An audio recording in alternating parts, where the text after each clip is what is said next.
Hello everyone, আসসালামু আলাইকুম, good morning. তো আজকে আমি তোমাদের দেখাবো কিভাবে ঘরে বসে জৈব সার বানানো যায়। সেই যে আমার ছোট গাছের বাগান, তোমাদের আগেও আমি ভিডিও দিয়েছি। এই যে তো আমি এখানে জৈব সার বানিয়েছি বাড়িতে। তো সেই সারটা আমি এখন এখানে দিব। তো চলো তোমাদের দেখাই। তো এই যে আমি এখানে পেঁয়াজের খোসা কালকে ভিজিয়ে রেখেছিলাম। এই যে পেঁয়াজের খোসাটা এটা ভিজে গেছে।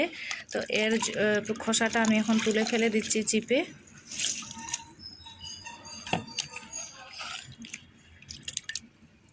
তারপরে আমি এই যে আরেকটা মগে জল নিয়ে এসেছি, এটা আবার মিক্স করে নিব, কারণ পুরোটাই দেওয়া যাবে না, বেশি হয়ে যাবে। আর ওই জৈব সারের জলটা অল্প আছে, তো আমি এটা মিক্স করে প্রায় 2 মগের কাছাকাছি করে নিলাম। কারণ আমার বাগান ছোট, বেশি জলও লাগবে না। টবে তো বুঝতেই পারছো বেশি জলও দিতে হবে না টবের মধ্যে। তো আমি এটা করে দিলাম।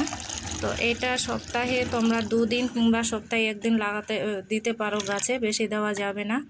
তো চলো আমি এখন গাছের মধ্যে দিয়ে দিই। এই যে এটা আমি ভাগ করে নিলাম 2 জায়গায়। এই যে তো চলো এখন আমি এই গাছের মধ্যে এখন জলটা ঢালবো।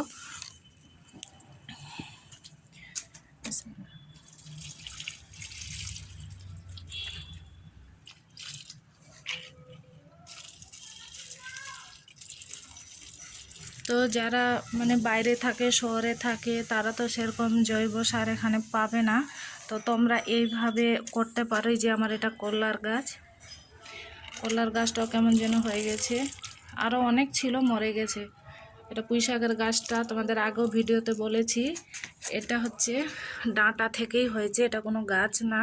এটা আমি ডাঁটা ভিজিয়ে রেখে, ডাঁটা 1 দিন 4-5 দিন আমি জলে ভিজিয়ে রেখেছিলাম ডাঁটাটা। তারপরে ডাঁটাতে গাছ বেরোতে লেগেছিলো ছোটো ছোটোভাবে। তারপরে আমি এটা মাটিতে পুঁতে দিয়েছি টবের মধ্যে। এই যে দেখতে পাচ্ছ, এটা ডাঁটা থেকে হয়েছে, এটা কোনো গাছ না। এই যে ডাঁটা, বুঝতে পারছো? এটা হচ্ছে ধনে পাতা আমি লাগিয়েছিলাম, কিন্তু ভালো মতো বের হয়নি। আর এগুলো তো ফুলের গাছ, এই যে দেখতে পাচ্ছ, এগুলো ফুলের গাছ। তো বন্ধুরা, তোমরাও এইভাবে বাড়িতে জৈব সার করে দিতে পারো গাছের মধ্যে। তো বন্ধুরা, আমার ভিডিওটা ভালো লাগলে একটা ফলো দিবে, আর কেমন হলো আমার ভিডিওটা কমেন্টে জানাবে। খোদা হাফেজ।